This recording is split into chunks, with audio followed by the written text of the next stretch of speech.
This feeling of loneliness doesn't have to be sad. It can just be an alert to go out and build your social life, something you're neglecting. Welcome to the Masculine Psychology Podcast, where we answer key questions in dating, relationships, success, and fulfillment, and explore the psychology of masculinity. Now, here's your host, world-renowned therapist and life coach, David Tian. Welcome to the Masculine Psychology Podcast. I'm David Tian, your host. In the past couple of episodes, I've been diving deep into understanding how pain itself is not an emotion. Instead, it's the emotions you're experiencing that feel painful. This is a crucial distinction if you want to ever transform that painful emotion into something that is no longer painful.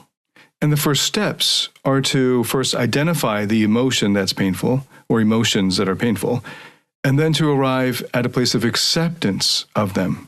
It's at the second step that most achievers fail, because what they rely on is resisting the pain.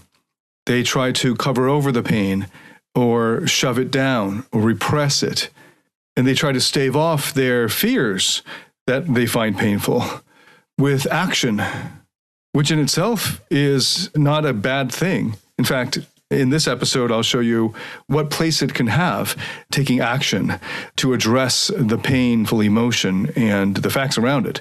There's a place for action, of course, but not if the action is a way of distracting yourself from facing the pain or coping with the pain instead of facing the thing that is painful and thereby starting the process of acceptance of it.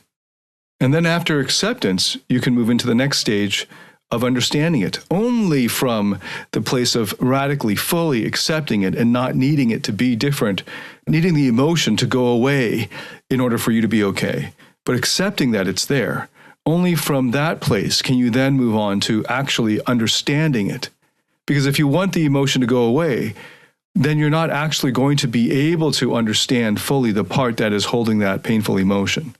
And in the last couple of episodes, I looked at the examples of inner conflict as something that achievers especially find painful. And in the last episode, I went into depth looking at the emotions of fear and anger that a lot of people consider to be painful emotions. And in this episode, we're looking at sadness, perhaps the most common emotion that people find painful, and especially men can't handle sadness. So they repress it, they wish it away, they will it away, they push it out, they exile it, they disown the parts of them that are sad because they're so afraid of sadness, or they believe that there's no point to feeling sad, so why indulge in it? And beneath almost all fear and anger is sadness. Beneath the anger, beneath the fear is sadness. If you can't be with the fullness of these emotions, you'll not be able to be with those parts of you that are holding them. You will instead have exiled parts of you, disowned parts of you. You will never get to experience what it's like to be fully integrated. The fullness of you, being you, experiencing all parts of you. Instead, you will be disintegrated. And that is what will prevent your happiness and fulfillment in the long run. It will also prevent you from holding on to anything that resembles real love, and it will block you from actually experiencing love flowing from you. Imagine instead that there is a force inside you, which IFS therapy posits that there is in everyone. This force inside you is able to hold any emotions that any of your parts have, no matter how extreme. You're going to be getting into that today. No matter how scary those emotions or those parts might seem at first, that there is a force within you that is not afraid of any of those emotions or of any of your parts, and can hold the space for them to be however they are, and can fully accept them just as they are, not needing them to change in order to accept them or love them. A force that can meet all of the emotional needs of all of your parts. And by the way, for the guys, as an aside, for the guys who found me through dating-related searches, this is the key, the one key to opening up your natural attractiveness. Because what's getting in the way of your natural attractiveness is your neediness. And your neediness is, by definition, you being unable to meet your own emotional needs yourself. And this force within you is the only thing in the universe that can meet your needs fully. That is you.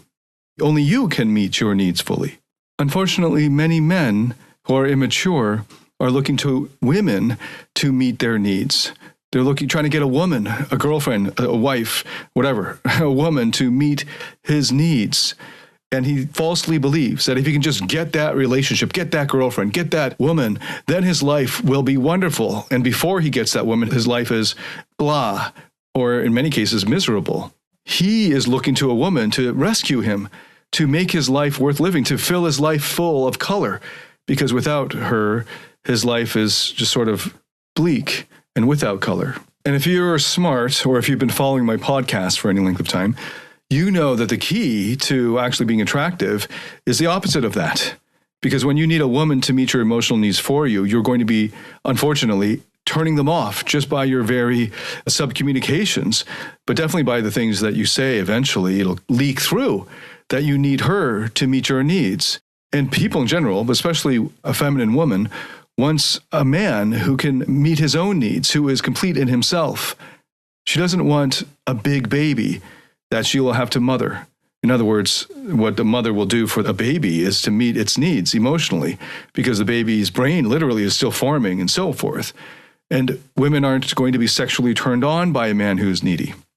Okay, so that was a tangent for any men who found me through dating-related searches who are wondering how this relates. Okay, so in this episode, I'm going to be getting into how sadness can be an emotion that is beautiful and not painful if you take the higher perspective. Now, by the way, if you are not a single man who's trying to get women and didn't find me through a dating-related search, I would love to hear from you. I would like to make more podcast episodes for you, more content for you.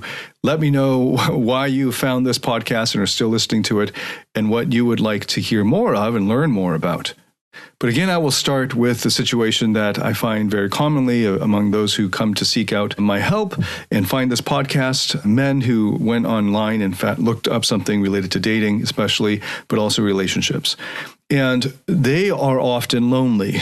So I'll start there in our exploration of sadness.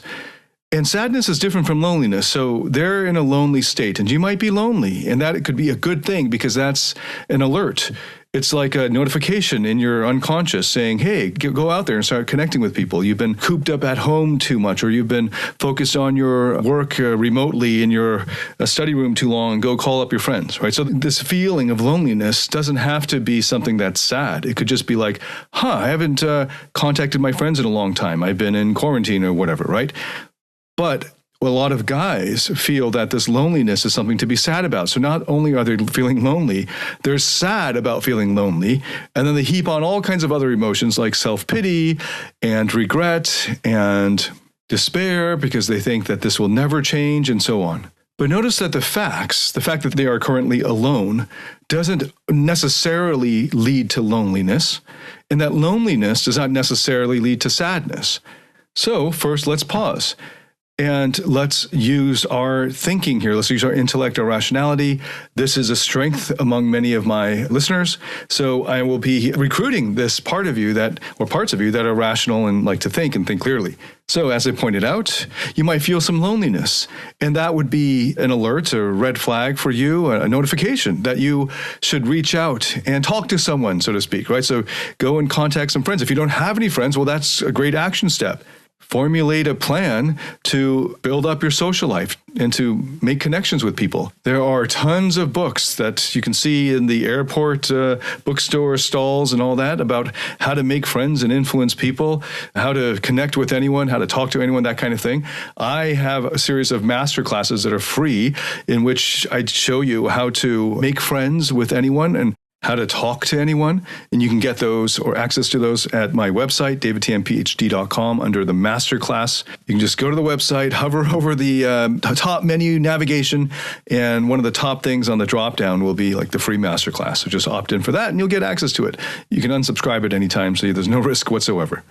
Okay, so this feeling of loneliness doesn't have to be sad. It can just be an alert to go out and build your social life, something you're neglecting. Just like if you're feeling hungry, it's telling you should go and get something to eat. So that's the first point. You can actually use cognitive therapy, cognitive behavioral therapy, because then you can devise some behavior, some action steps to change this emotion. But let's take it one step further. Let's assume that you feel, or you mistakenly think, that you have done everything you possibly can to change this situation. And for most guys, they're not really that concerned about having more guy friends, at least the ones who find me on the internet. Correct me if I'm wrong, because I'm happy to talk about how to build the social circle of good friends. But what really hits guys harder is the loneliness of not having intimate partner, especially for those who've never had an intimate partner, because they idealize what that is. And I've just read statistics that show, especially since the pandemic, that a lot of men under 30 have never had a girlfriend, and that a third of people under 30 didn't have sex for the whole year. So if that describes your situation, you're not alone at all. So the sadness about your loneliness comes from this further belief, and it's a belief, right? So it's really important to keep that thinking cap on and have it sort of, now I'm going to mix the metaphor, have it on in the background to help you get clarity, right? So that when you're in that space of the higher perspective, you already have this sort of intuitive clarity about what's going on. And if you're confused or frustrated because you can't figure out what to do about it, how to fix it, then that's not your true self. That's not your higher self. That's another part that's trying to fix things. And in the IFS process, we invite that part or those parts to step back, or to go to an observation room, or to go to a safe distance, or to just go to a whole other part of your mental universe and do whatever they enjoy doing instead. They don't really need to be here with the parts that are feeling painful emotions. In fact, I should stop using that phrase, painful emotions, because that makes it sound like there are emotions that are necessarily painful. But just instead, the more accurate term is emotions that these parts are feeling as painful. And it's these beliefs that are added on to the loneliness that lead to sadness that then is felt as painful. And it's the belief that you will never be able to change the situation, and the situation will never change. It's this belief of never. It will never change, or it will stay this way forever. And that belief about never or forever, this projection into the future, which you can never know for certain, but if you cling on to that concept there of, I'm lonely and I will always be lonely. I will forever be lonely. I will never not be lonely. Those beliefs, of course, would lead to this despair that you will forever feel the same way.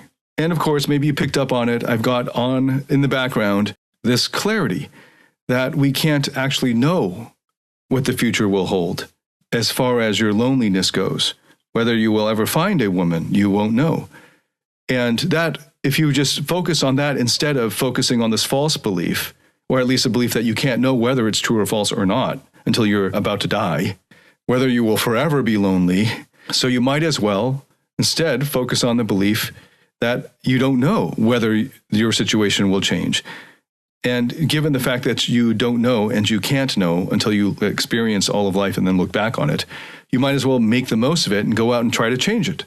So let's take another instance of sadness. So I've already disposed of that, the loneliness to sadness move that a lot of guys who just are lost in self-pity and despair and giving up, even though they're not even 30 years old yet. I've already logically disposed of that. So you should just switch your focus if you're smart, right? Let's take a situation that's on more sure footing. Let's say that you have lost something that you won't be able to get back, or that you have less of something that you can't retrieve. Let's say that you have lost your arm. And let's say that medical technology has not evolved or developed to the point where the prosthetic and the connection to your brain is going to be able to replace that in your life. And I think we're at that stage now. The technology is not that evolved yet, but maybe, who knows, 20, 40 years down the road, things will change. We might be cyborgs. But right now, that's the case. Let's say in an accident, you've lost parts of your body and you can't get those parts back. And raw self-help life coaching will tell you, look on the bright side, reframe it. Okay, so there's all that, but that's the path of resistance, right? That's what I've been pushing against the past 2 episodes. That's what an achiever would do, but you're just disowning the parts of you that are still grieving and mourning. And of course, you will have this phantom limb and so forth that your brain is not yet fully adjusted to it because it hasn't fully grieved and mourned. And there's a higher perspective in you that can be with the parts of you now that are grieving and mourning the loss of that potentiality in you, or of just literally the loss and use of your limbs. And can we just stay with that?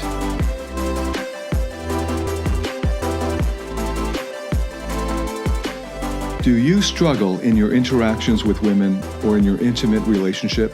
Are fear, shame, or neediness sabotaging your relationships or attractiveness? In my Platinum Partnership Program, you'll discover how to transform your psychological issues, improve your success with women, and uncover your true self. Get access to all my current and future online courses by applying for the Platinum Partnership today at davidtianphd.com/platinum. And there is a higher perspective in you that can be with that sees this loss, this less of what you had as sad. And it is sad, but it doesn't have to be painful. And from this point on, in the shift of perspective, now we're out of just thinking our way through things. Now we're actually shifting perspective and seeing things differently. And that shift in perspective happens in an instant. Once you make the shift, the hard part is shifting that perspective. It's like, have you ever seen these Gestalt images where you have if you look at it one way, you see a maiden. And if you look at it a different way, if you're noticing different details in the image, you see an old woman with a big nose. I'm sure you've seen images like that. Depending on what you're focusing on, it's the exact same image, but you see it differently. You perceive what's there differently.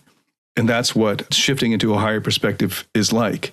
That is always available to you. And that is actually, that shift in perspective is what is required to shift out of the pain while still being sad. And sadness itself is a beautiful thing, because once we are out of pain and still in sadness, what the sadness is pointing us to is something that was worth grieving for, mourning. Let's take this further than just that there's less of you or less of your potential now because of some accident. Let's go even further to there's a loss. There's an irretrievable loss. Someone you loved died. And you can't literally go back in time and change things. But you can change your perspective now on it so that sadness that you're feeling, that longing, and maybe the regret that you didn't tell that person you love them before they were in this tragic accident. Maybe on the day that they had their fatal accident, you had a big argument and you said things that you regret, and then they died and you didn't get to take it back. You didn't get to tell them how much you actually loved them. And now you have to live with that regret. And that regret can easily feel painful. And for those that we have lost, there is also, I'm sure, a longing, a missing of them. And that is a kind of sadness, a bittersweet sadness. And I did recommend in the last episode the book by Susan Cain called Bittersweet as a beautiful description, despite her inaccurate view of psychotherapy. But the rest of it is just beautifully written description of the beauty of sadness. And when we notice that we're sad about something or somebody or some people that we have lost, that is actually pointing us to the things that we love. And everything that we love, we will at some point lose. And the loss might happen when we go first, and the other person experiences, the one that we've loved experiences the loss. But also, of course, when our lives end, we also will, as we get closer to that end, experience the loss of the future for us, because now there is a terminal point and we won't be able to experience that love any further past that point, assuming, of course, that there is no afterlife. For those who are religious and believe in the afterlife, there's a whole different metaphysics. And it is possible that there is such an extreme sadness and longing that maybe in a car accident your entire family perished and everyone that you loved perished. And now that loss is so extreme that it is almost impossible to imagine at your advanced age building up to having all of that love again. And it seems like, what's the point of continuing to live when all you're experiencing is this sadness? And many therapists are so terrified of suicide. If you threaten suicide to your therapist, they will make the standard move is to make a pact, an agreement with you that unless you don't commit suicide, they're not going to see you anymore, which is ridiculous, of course, just thinking about it literally, right? If you kill yourself, then I won't see you as your therapist anymore. So that's not the approach that IFS therapy takes, because if you make the part that's suicidal promise not to commit suicide, you have now cut off its one avenue for release of its pain that it's feeling. what IFS therapists call a firefighter part, the part that reacts and it comes up in response to pain. But if you allow it the permission to, and also the possibility that it could take that route, then it will relax because that's always available. And you can just say, can you just put it off for another day? You can always kill yourself tomorrow. And that higher perspective in you, that force within you, is not afraid of the part that could commit suicide. And I can imagine, and hopefully you have thought about scenarios where suicide is a completely rational thing. Maybe in your school you've debated euthanasia. The first time I heard that term in high school, I thought it was referring to youth in Asia, like young people in Asia.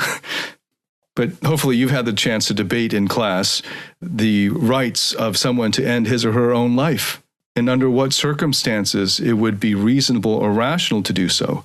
And you can imagine easy examples where they are living in such extreme pain. And by the way, we do this for our pets. We don't allow them, normally, our pets, to just live out their lives and die. Most people, at some point, the veterinarian will recommend that they be put down, because the likelihood of them experiencing a comfortable life is now relatively low, and out of compassion, we kill them. Isn't that interesting how therapists, who are supposed to be the most compassionate, so to speak, right, they're terrified of losing a client because, of course, that makes them look bad, right? And on the other hand, you've got these people who love their pets, and then the doctor says, yeah, it's time to kill them. But it makes sense, right, that when the pain overwhelms, and takes over any kind of pleasure or satisfaction they can have in life, it can make sense to end it on a high note, or as high of a note as you can manage now that you are in this situation of so much pain. And it's interesting that we treat our pets better than we do other human beings, even ourselves. And is there that force within you? Have you accessed it that is not afraid of the parts that are contemplating suicide when the pain, or if the pain, becomes too extreme or overwhelming as a result of losing something you can't get back that you loved?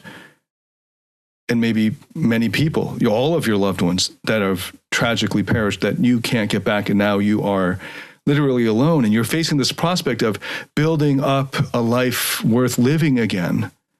And of course, you could look on the bright side and institute this 4-step plan and so forth, right? But it can also be a rational thing that, just as we put down our dogs, at some point that pain is just so extreme that you want to end this pointless life. After all, life as we know it is simply this product of a big bang and then process of evolution, of survival of the fittest, and we're just on this rock hurtling through the universe, that revolving around a minor star, which moves around other stars and is still a minor star, and so on. Right? We're just this sort of random thing. And in the little space of time that we have to live, and 99.99% of us will be insignificant in 100 years, 200 years. So what is the point of life? So many young people want to make their mark, and they find meaning in life by leaving their legacy of significance, when really none of it will ever be significant if you're smart about it. Turn that brain on, think about it deeply. So meaning in life is what we make of it. You make meaning in your life. And it can also be reasonable and rational to notice that the conditions of your life where you've lost everyone you've loved, or you have so much less of your potentiality, maybe you've lost all of your bodily functions and you're just stuck in a body and there's no way for you to communicate, let's say, it's an extreme case. It might make sense for you to end things. So I'm leaving that avenue available for any parts of you that are contemplating suicide, and I just challenge them to wait one more day. Just put it off for tomorrow. You can always do it later, but if you do it, you can't get that back. You can't take it back. So really decide that that's something that you want to do, because it's a one-way door. And there is a force within you that if you go through the therapeutic process and you go through it and stay with it, you will be able to access it. And it might take years for some people, but along the way, as they get to that point of accessing this space of the higher perspective, of your higher self, you will get to meet all kinds of beautiful parts within you, and all parts are beautiful. Eventually, you will find this force within that can hold the space for all of these emotions that all of your parts are having, and not experience those as painful for you from that place. And the parts might experience them as painful, but you can lend them your strength and part of your perspective and help them to feel that you're okay with it. Even the part that wants to end things, that you can hold that space for it, and it will be all right. Now let's take this to even further extremes. Imagine now that you are dying, and as you are dying, you are contemplating all of the things that you regret, that you can't have back, the people that you can't tell that you love them one more time. Now, while you're dying, you know that intellectually there's no way for you to change the future because you're dying. Maybe, let's just up the ante, you're dying alone. No one else is with you. But there is a force within you that if you can access it, that state, that perspective, that self, that higher perspective within, you will realize that you are not alone, that there is an abundance, that there is an unlimited, infinite source of love and compassion within you that is calm and connected and courageous to face whatever is coming, which in this case is death, and is able to be with you and all of your parts, and it will be all right. Now, describing this experience of this state, using words, it's a lot like trying to describe to someone who is deaf what jazz sounds like. We're using words in a written description.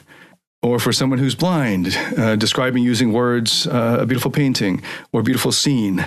Or someone who has lost his taste buds, describing what this delicious food is like.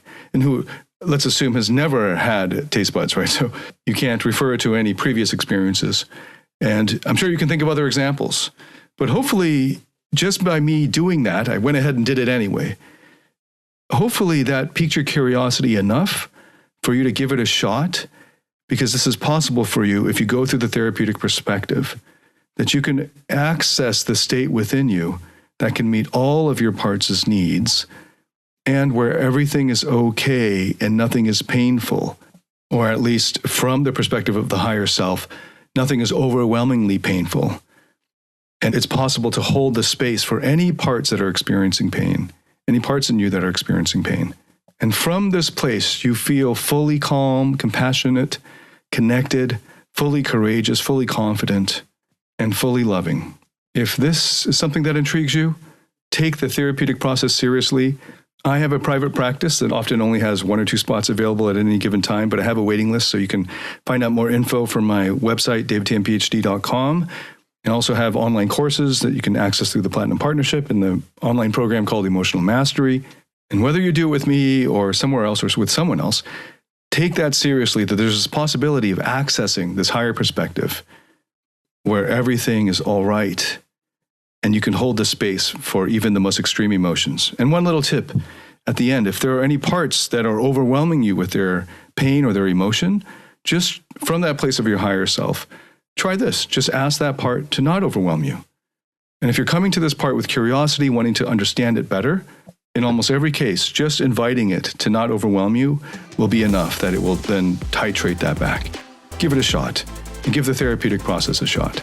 Thank you so much for listening. I look forward to welcoming you to the next episode. If this helped you in any way, please share it with anyone else that you think would benefit from it. Hit a like on whatever platform you're watching or listening to this on. Thank you so much for listening. I look forward to welcoming you to the next episode. David Tian signing out.